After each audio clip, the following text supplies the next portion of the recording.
Okay, so yeah, we're talking about politeness and impoliteness on Facebook during the COVID-19 pandemic by Jean-Mathieu Tsoumou, and it was in the latest print published issue of the journal, and I just chose it because I thought, with it being the topic and also the context generally seemed sort of relevant and recent, and so I'm just going to give a very brief summary of generally what I thought. I think I was a bit disappointed, actually, to be honest. But I thought it was in a lot of ways it was impressive in that the amount of data gathered, quite thorough, and the reference to theory and to sort of recent theorization was quite up to date and also quite thorough.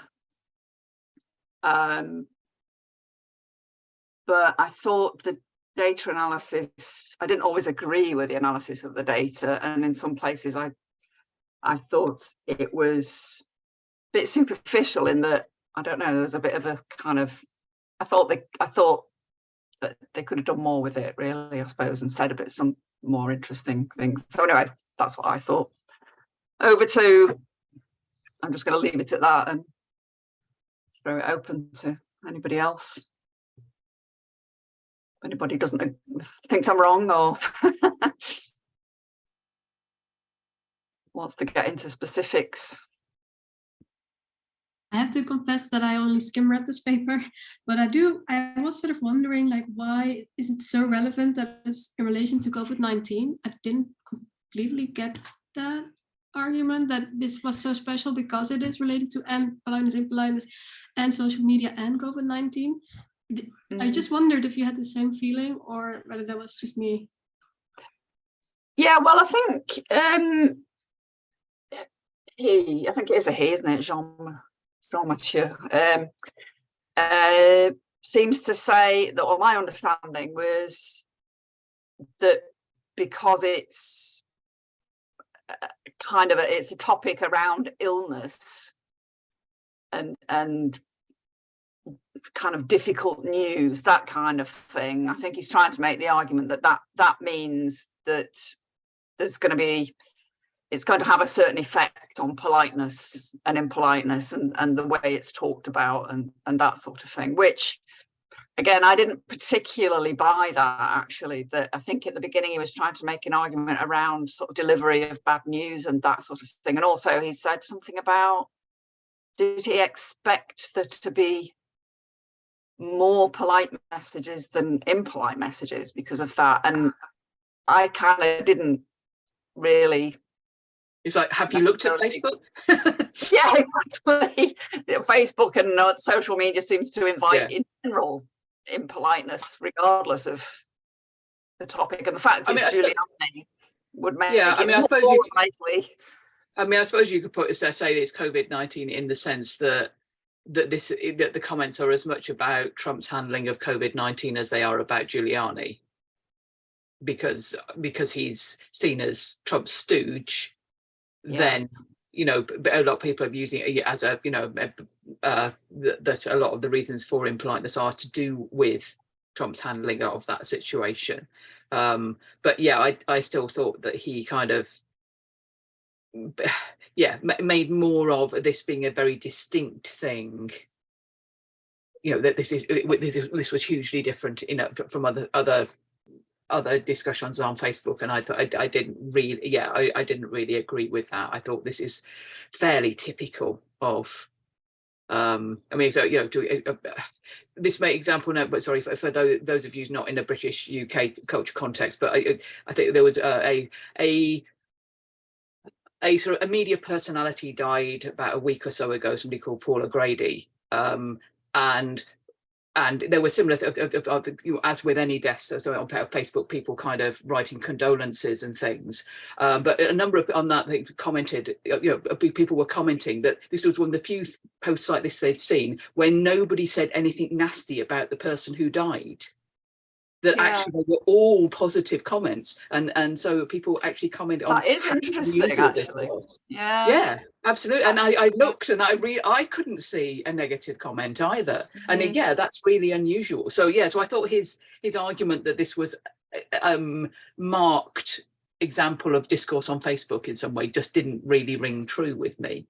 The other thing that I thought was questionable, so the things he did follow-up interviews with people who posted. He claimed to have contacted and spoken to every single person, and I just thought, this is not what happens on any in the space of 13 days. Because I calculated, I did a calculation, and I calculated that means you did about over 70 interviews a day, which would take about 10 hours. Every day, and I just thought, days. People don't respond. I mean, people don't respond. We know this, and I just thought that I wasn't very. I found that a little bit. That just kind of raised some sort of like, ooh, not sure about this for me, because I just thought that seems so unlikely that random people on Facebook would respond. In a timely way. And agree to be interviewed. It is. I mean, if it happened, it's quite impressive. I mean, I was like, wow. I mean, the fact that he's been contacted, I thought that was interesting, but I just find it hard to believe the response rate, honestly, because I mean, I know from students who've done questionnaires and tried to get people to do follow-up interviews how difficult that is. So it just doesn't chime with my experience of things like that. Or when I try to contact people on Facebook and everything, because I mean, also Facebook doesn't make it easy, because if you're not friends with somebody, then messages just disappear. You don't see it unless you're looking for it. He actually says that the only reason he didn't do the remaining 40s. Because they were repeat comments. Yeah, exactly. So that suggests that almost everyone replied. Well, everyone. And it just. I would have expected, I don't know, a good response rate being about 60% of the people who posted, myself. Oh, yeah. If I was doing that and I got that response rate, I'd be really happy. I found that a little difficult to swallow. But then we're actually questioning the ethics of the author. Oh, sorry. Well, I mean, I don't want to, but I just find it hard to believe, just because of my experience of dealing with participants, and that it's hard to get people to agree to follow-up time. I mean, maybe these people are just so invested in what was happening that maybe that increases the likelihood, but still, don't know. But it just struck me as odd. Yeah, you are right. I agree with you. I was also thinking that, I mean, it's very interesting that he thought of it, but very hard. I mean, everybody responding, I found it hard to believe. The other thing he says is that, if I understood well, he says that he downloaded 1,000 comments in one day, copy-pasted. I mean, I don't use Facebook. So I don't know, but I think, copy-pasting and downloaded in a Word document, 1,000 comments in one day. I mean, is that possible? I don't know. Probably, but it would take a long time. I mean, that'd be what? Well, I mean, it would take at least, I would have thought it would take a minute for each one. A minute to copy-paste, and I mean, I mean, it wouldn't be, but it would be fiddly. And time consuming. So you could do it, but yes, I mean, it's not something I would want. But I suppose actually because the thing changes all the time, you'd have to kind of keep at it. So I suppose if you did it for I don't know, 12 hours, but it really would be something that took a lot of time. it is. and it's- also being, computers behaving, and Mhm. but possible. I mean, he also sort of said, "Oh, this data is still available," but I mean, I thought that was, well, problematic. Well, yes, it's still there, but it'd be bloody hard to go and find because of the way that Facebook works. To scroll back in BBC News's Facebook page for N month to try and find that particular story when Facebook doesn't keep things in temporal order and decides what it wants to show you that day, kind of thing. That, yeah, I mean, but it is still there. I mean, to that extent, it's true. But it's not like it's a web page you can just click on and go to. So yeah, but yeah, I mean, he did look at, and 1,000 comments is quite a lot. Well, it's a reasonable amount to look at. I mean, when I've done the evaluation stuff, I tended to look at about 300 or so, and that's been a fair amount of data to get through. I mean, I guess some of these would be very short, just get well soon, or so yeah.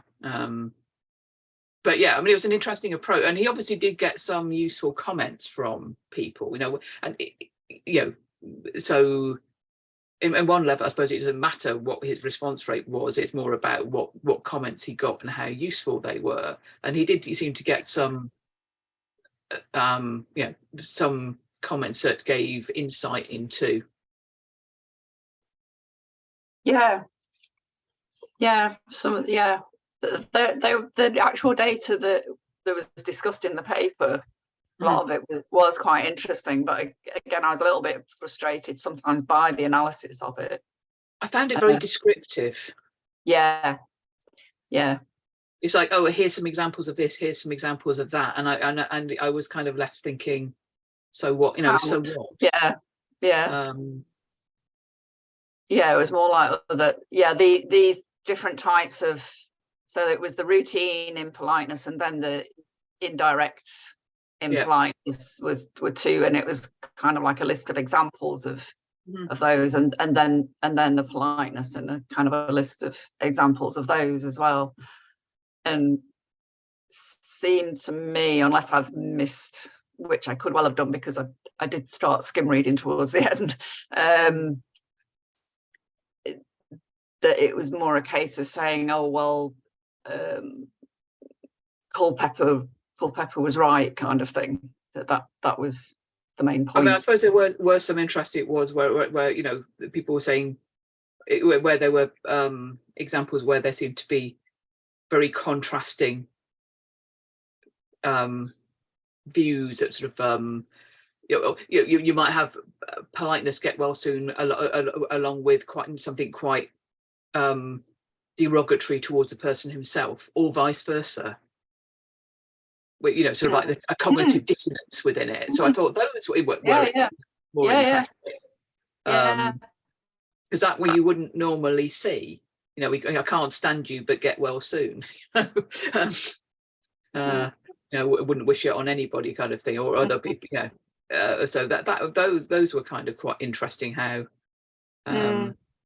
But again, I think those were interesting, which seemed to me to be missed from the point of view of what are these comments doing? Who are they addressed to? And what a lot of it was kind of almost like self-face work, sort of what am I trying, sort of identity work, and that kind of, whereas he kept talking about the addressee as if Giuliani was the addressee and Giuliani's face, and I just thought, well, actually, I'm not sure that that's what this is doing here. This is about this person presenting themselves on Facebook. There needed to be a whole discussion around what are people doing in terms of face on Facebook. Which, and how does this relate to the broader political discussions that were going, about? I don't think you ever made the point that this was about as much about handling of COVID-19 as it was about somebody's health, and also the handling of the election results. Yeah, true. Yes. yeah. So there were big political things going on there, which which underlay what was, what people, what people were identifying themselves in relation, doing face work in relation to, because that's what it was. Exactly. Yeah, that's Yeah. exactly what I wanted to say as well. In some ways, it has to do much more to do with identifying an identity and all of that, and taking a stance. Yes. Yeah, then libertad. I also thought that it was a bit problematic in the sense that most of the categories, indeed, they overlap. And I think he misses the idea of people just being there for the sake of mock politeness. So it was many of the instances that were indeed for me like mock politeness, or the others that he considered being polite, I think would be much more to do with face enhancement. So I was not very sure about how he indeed classified what he found. I think there was this overlap that was very problematic. And sometimes when you have, for example, people make fun, which I think he classified as teasing, it is also very problematic because it is very cultural based, and I don't think he did have time to develop or elaborate much about that. Yeah, I was wondering about whether he seemed to completely miss the irony in some of it, or and I didn't know whether that's kind of a cultural, that you have to have some cultural background knowledge to interpret that the way that I interpreted it. So the specific one was where there was joking about maybe Giuliani can sue to get his diagnosis overturned. I thought at least more could have been said about that. It's it's an ironic reference to Giuliani's role in the recent election. Yeah, and a lot of playful language as well, which I think he could have elaborated more on. In even sarcasm in some situations, depending on how you look at the instances. So maybe if he had less categories, then he would have elaborated them more. I think they were a little too spread out. Yeah, maybe more in-depth analysis of fewer types kind of thing. Would have been better. I feel that he kind of dug himself a hole by giving all those categories, so then he had to find all the examples to fit into those categories. And I would agree with Anna that he could have done fewer categories. And I think, like I only skimmed through it as well, but I thought there were different discourses. There's a political discourse, there's an interpersonal discourse, and the fact that you wish someone well, was that really an interpersonal discourse, or really there's the politics and like what you were saying, and all that sort of sarcasm, and also this sort of interdiscursivity, talking about suing people, etc. I think he could have done fewer categories. And like you were saying, he said, I only did 900 and whatever, 58, but only? I mean, as if he's apologizing for not doing more. And I don't see the justification. He doesn't make a justification of needing to do so many. Why didn't he just sample a number of those interviews? But I feel that he really didn't get into the different discourses that are there in that Facebook comments. Yeah, there's a lot of things going on in it, isn't there? It's not just it's not a superficial. It sort of presents it as being more superficial than it is, I think. One thing that I found interesting is that one of the justifications for the interviews, I do think that the interviews would need to be more explained, and the analysis was not really in depth, I think. But in any ways, one of the justifications for having carried the interviews is that it was a way to make sure that those responses or those comments were made by real people and not by bots, which I agree. But on the other hand, there are lots of other ways that one can really confirm a message what is written by a person and a real person and not a bot.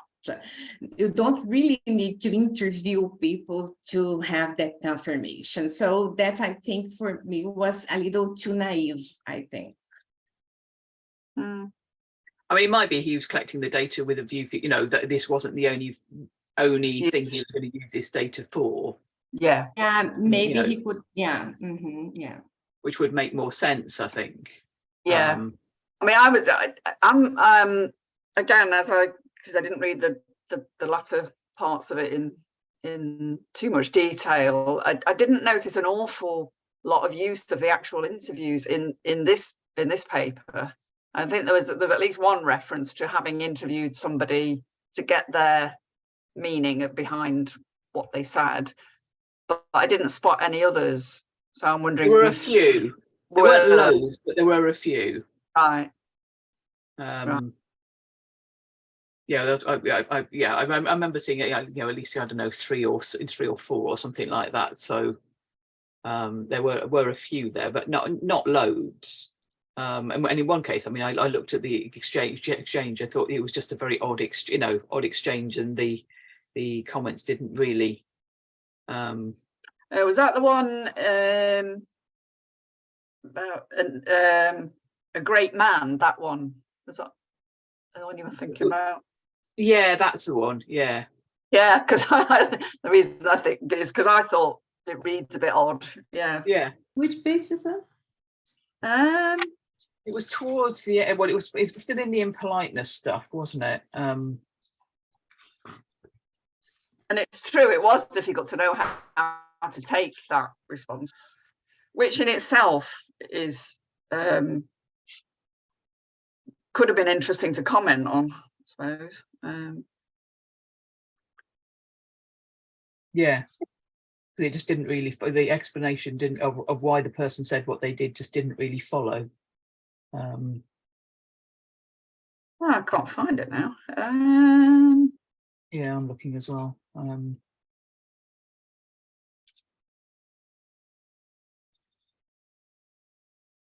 Is it 273 on page 273?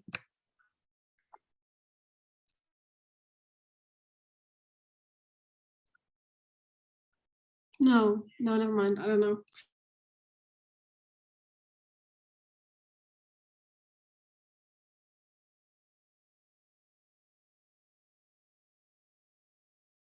Yeah.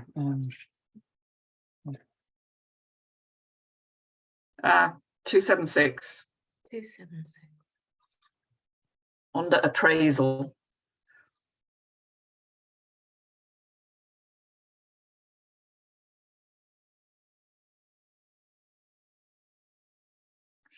And the earlier comment in that example Q, again, I thought warranted a bit more in-depth analysis, because it was quite, it seemed to me that there was quite a lot of irony missed. Yeah. In there. Yeah, it's like it's hard. You can only understand the couldn't happen to a nicer guy bit in relation to the get lost bit. Yeah. Because otherwise you can't get lost. Yeah. I also found the one on the following page, the apology thing. Oh yeah, that, I mean, I really didn't. It's just like, how could 1, 2, 3 say I misunderstood? I thought you were being sarcastic. It's just like, yeah, that seemed really odd. I mean, I just, as somebody reading that exchange, I'm finding that really hard to understand. I can't understand how. I can't understand how the apologies fit somehow. For me, that would have been a different study. I don't know. You could have left that out altogether, really. Yeah. I agree. Yeah. Well, I suppose it shows there was an apology, but it's that some, I mean, which I suppose is unusual enough on Facebook, because I mean, one of the things, I mean, which I kind of noted, Karen, for the student I asked you potentially to examine, because she's looking at Facebook, well, she's looking at Twitter, and one that where people are making rude comments about about particular news stories, in politeness stuff, and that you don't get conversations between people, and that's also what he's that on the whole you don't get interaction. If somebody puts a post up and then they just, it's history, it's gone. I mean, partly because it's actually just not very easy. I mean, actually, it's much easier in Twitter to follow a responses than it is in Facebook. It's not easy to go back and look at stuff. So you're mostly getting one-off comments. So I suppose a little exchange like this, where you really do get a couple from somebody, is relatively unusual. And I guess apologies are probably even more unusual. But I think actually some comment on that it just seems a very oddly fitting exchange, from the perspective of turns fitting together, or turns fitting or not fitting very well. How did it? So he's written in the transcription that U115 is addressing. Sorry, U123 is addressing U115.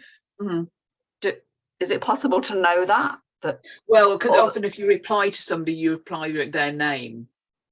So you click onto it. So it would have their name, it would have addressivity in it, but obviously that would be deleted because anonymity. But also people sometimes get that wrong and click, you think you're replying to, one person, but because you're in a complex list of things, and it ends up, so a number of times I've had to you say, oh, actually, that's not whom I'm trying to reply to, and readjust it. And equally, I had somebody, I'd put something up to explaining some comment on giving a grammatical point on a Welsh forum, and somebody had tried to say thank you to me, but had replied to somebody else, and they said, no, it wasn't me. This was so, so it's not so it's also possible that there's just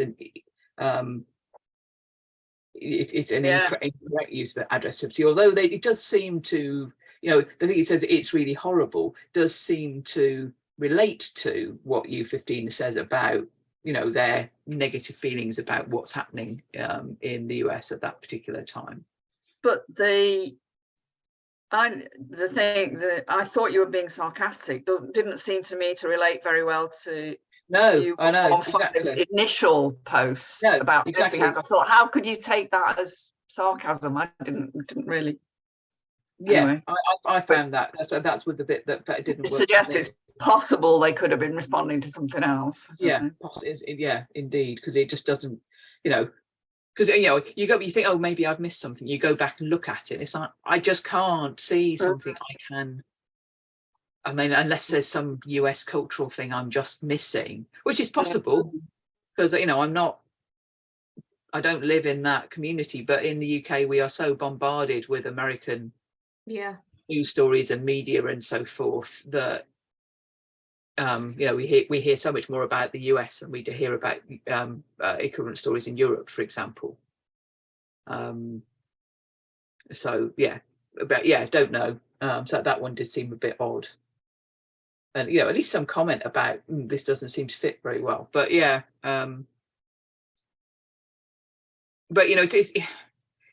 the kind of thing I see sometimes in that just kind of very discreet. Oh, here's an example of this. Here's an example of that, rather than cherry picking. I think there's a lot of cherry picking. Well, I mean, I suppose to some extent that's inevitable, isn't it? I mean, I mean, as much as we might like to deny it, you pick the ones that are interesting. But I suppose the issue comes with what you do with that and how you make it into a narrative about the data, deeper ideas about the data. And I suppose you could argue that's an even worse use of cherry picking, because you're trying to create a story about it and you only choose things that fit. But it just felt, I think we would have, there seems to be an extra level here that could have been very interesting to look at, and that just hasn't been explored really.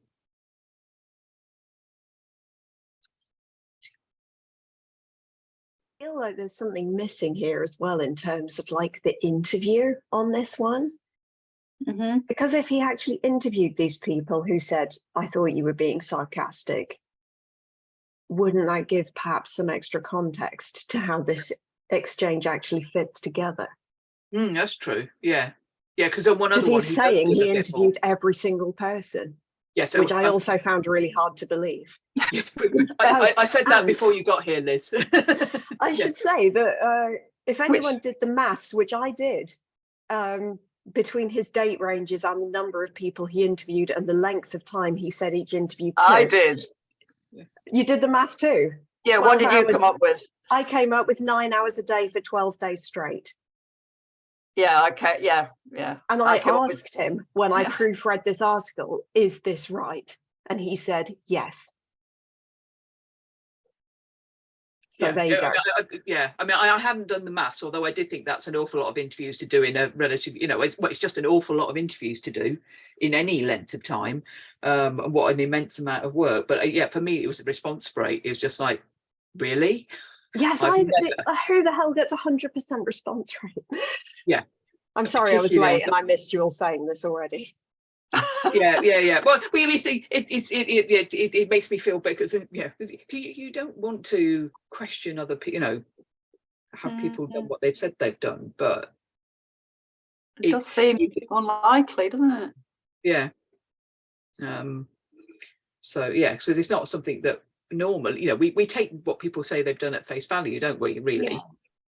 Yeah. I also do wonder if anyone in the interviews was just being a bit sort of British and bantery and perhaps not actually telling him the truth about what they meant. Well, except I think a lot of people this guy, that's so funny. He wants to interview me on my Facebook comment. I'm going to tell him a load of rubbish. Although I think probably a lot of, from the comments that people are making, I think most of them are actually US. They're not UK. They're not UK. Yeah, true. A lot of these. The other thing, he also said that he could tell, everything about the individuals by looking at their Facebook profiles. Well, do all these people in the US really not have privacy settings? Yeah. You can still tell a little bit. You can tell a little bit, but he was claiming more than exactly. He was claiming that. Some people, don't have privacy settings. But a lot of most people. Well, maybe that's different in the US. I don't know, because probably most of the people I interact with on Facebook are UK based. Maybe that's different. Don't know. But there's also the question about people's Facebook profiles. How genuine are they? That's I know with my students that they put in stuff to hide their identity, presumably against people trying to bother them, etc. So looking at someone's Facebook profile is not a very good way of knowing about them. Yeah. And I think the other thing about the interviews, it assumes that even if it was those 9 or 10 hours, it was one interview after another after another.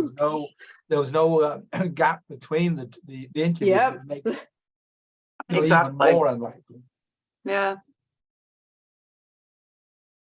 Yeah, and then you've got to manage all of that oral data, which is not, unless you could. Well, I suppose you can put it through things which will give you a basic transcription these days. But even so, it's an awful lot of data to manage, isn't it? That creates a lot of work in itself. Mm. I wonder if, giving the benefit of the doubt here, if there was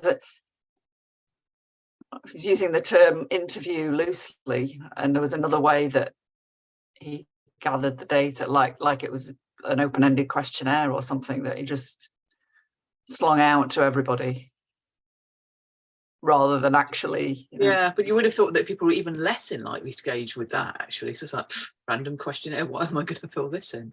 I don't know. But then how could you ask specific things about, I suppose you could put the bit of data they had at the top. Yeah, but then that would still take a long time, wouldn't it? Yeah, because you'd have to create a questionnaire for each individual. Yeah, that's true. Yeah, that's true. Yeah. So,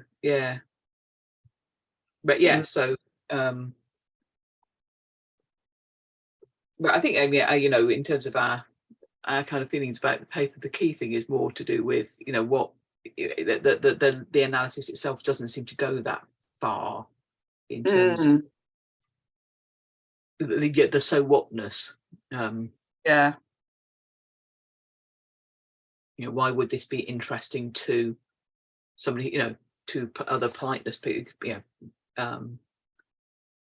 know, what new thing does it tell us, either about politeness theory or about how people, you know, how people use politeness? Because those are the kind of two things we're generally interested in, isn't it? I mean, you know, in the UK, ref wise, where, you know, we always have to change theory. But yeah, but I mean, you know, most of us are also just interested in all that, you know, that's just interesting how, you know, what we're interested in, you know, a lot is how people use language and what they're doing with it. And in this case, particularly, either in relation to COVID would have been interesting, or if not that, then just the kind of the political context. And because he said he's, I mean, there were a lot of self-citations in this, and obviously, and he does say that he was doing a bigger project on Trump and COVID-19.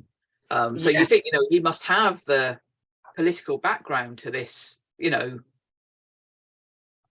from all the other stuff he's doing. So you know, you would have thought it'd be relatively easy for him to bring that in, I mean, you know, into this.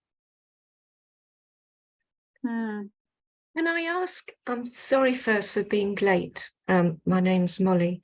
So hello, but can I ask, are you thinking, is the group thinking, is our writer challenging a Culpeper notion about conventionalized formulaic ways? Is the writer saying that actually it is much more context bound? You know, when he talks about it's a political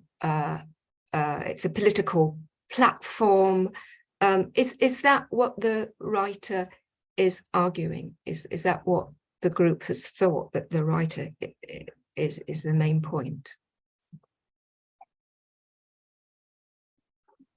Is it a challenge to Culpeper's kind of, is the argument that actually it's I didn't read much of a challenge into it, but I could have missed something, and what others think. This is what he really does to the end of the paper, but I do think that he should have elaborated more on it. Just saying that he challenges Culpeper because he thinks, as Molly has just said, that the commentaries display a kind of culture-bound aspect is not enough to challenge Culpeper, in my view, because one of the aspects that includes conventionalization of impoliteness is the culture issue.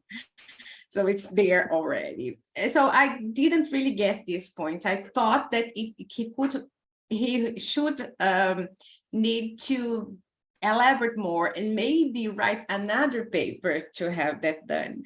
In my view, I think he has lots of different papers going around, not only one.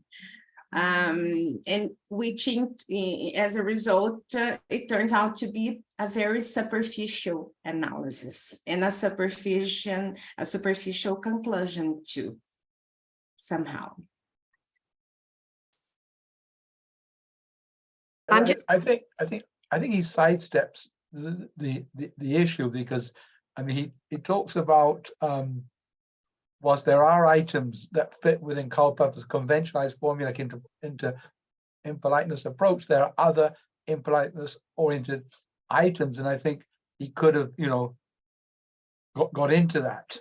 Yes, but I think he's just playing safe, that he doesn't want to take on Culpeper, which is up to him. That was the bit I was focusing on that you just read out that made me ask the question. Yeah.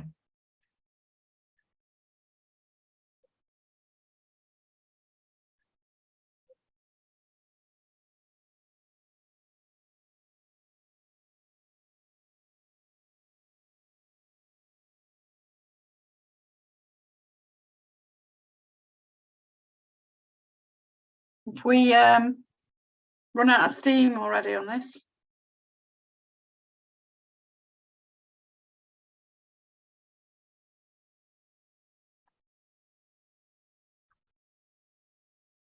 I just wondered, Karen, when I watch the poker, sometimes watch the poker for,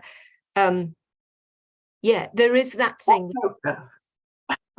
just the poker on television. You can watch it, can you? I didn't even know you could watch it. Yeah, I'll send you the link. I'll send you the link. And it's not a political platform, but there is this thing, this playing with polite and impolite in a big way, and it's kind of very infused with a machismo. And here, you know, that kind of machismo thing, whether it's something to do with you know, the Facebook platform, the nature of the conversations, but just that trumping of impoliteness over politeness, that sort of machismo thing. It was a bit reminiscent of the sort of, somebody said something earlier about banter, but that kind of, I suppose, you know, American inflection, the sort of being proactive, the teasing. This guy talks about the teasing. And yeah, I just wondered about that element, but maybe that's all a bit left field. It's just what interested me about it. Was that? I mean, yeah, the part of the being impolite is machismo. Yes, and that's why you find a lot of it. And it's sexy, and so it's going to have popular appeal. And yes. Yeah, well, yeah, we did kind of talk about the self-presentation of the people posting things, and that's one of the things that I think doesn't really get dealt with. Because one of the things that would have been interesting to look at is what got likes, for example, because you know, instead that kind of, you know, that sort of showing off kind of idea, people want likes, don't they?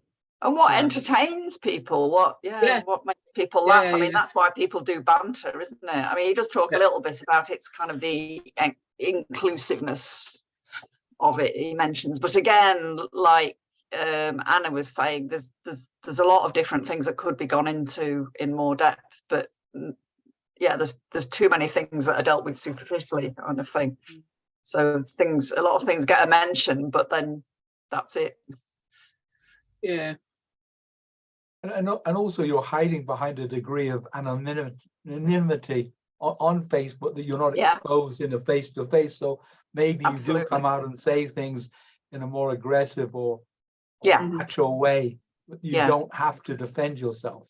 Yeah, which is why I was saying there needed to be a whole discussion about what face means in this context, really. What is doing? Yeah, because it's not about actually, you know, maintaining face within dialogic communication. No.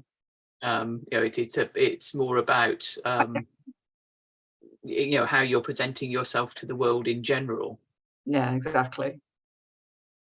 So whereas, I mean, I imagine, I don't know, if Giuliani had said in person to me, for example, oh, I've been diagnosed with COVID-19, I might well have said, oh, I'm sorry to hear that, you know, and but then privately been thinking, oh, yeah, I don't really care.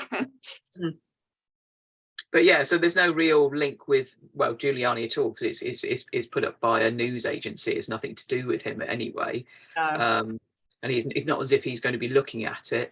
And then also, you know, and which is why things don't threaten his face. So the author's saying this threatens Giuliani's face. So I'm thinking, well, possibly if Giuliani even reads this, but you know, I mean, there is a whole discussion about, you know, how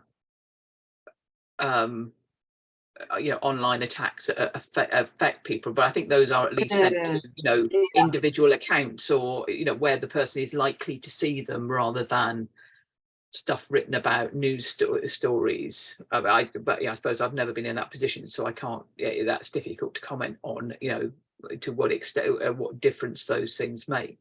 But I think from the perspective of the person posting, they're not really thinking about Giuliani or even about the other people who are posting in response to it. They're perhaps, you know, what's most likely to see is actually somebody on their feed will see them posting this. So I'll often see some random, you know, random post thing, what you know, what in terms of my feed would be a random thing, but it's because one of my friends has commented on it, and it will show me the bit where they have commented. Yeah. So if anything, this is probably more directed at the, you know, this other person, you know, the person's posting friends rather than anybody on the list. You know, anybody putting a response to this particular thing, and certainly not to Giuliani. That's what you're saying made me think that perhaps his data set is perfect for one to analyze the posting practice on Facebook. So that would be a different analysis that people would have, and maybe it would advance his study. What is the posting practice on Facebook? What is the conversational style? That I think would be great. And a lot of data. Yeah, I mean, there's probably, I mean, okay, perhaps not so much on Polite, but, you know, there's a lot of stuff out there on generally now. You know, Facebook's been around quite a long time. So there's, you know, in terms of digital media, so there's plenty of papers out there on Facebook in, you know, descriptive posts of Facebook in general. So yeah, I think if you're going to push forward understandings, then you have to go a bit deeper in what's going on here in terms of the relations. Yeah, I mean, so they think, I also think, you know, just see, because the Goffman is just saying, what would Goffman make of these interactions? What would he say about them? I think he would think about the 30 parties, the audience, not really the people posting. Exactly. Yeah. Yeah, but it is interesting to think about because, you know, we are still, I suppose we still have this default view of politeness as something that goes on between, you know, two or more individuals in a conversation. You know, that's still the gold standard, but the default, I suppose, that our theories are developed around. Yet so much of the data we look at is actually not about that at all. Which is, I suppose, an interesting thought about, you know, should we be using the same or trying to use the same theories for such divergent types of communication?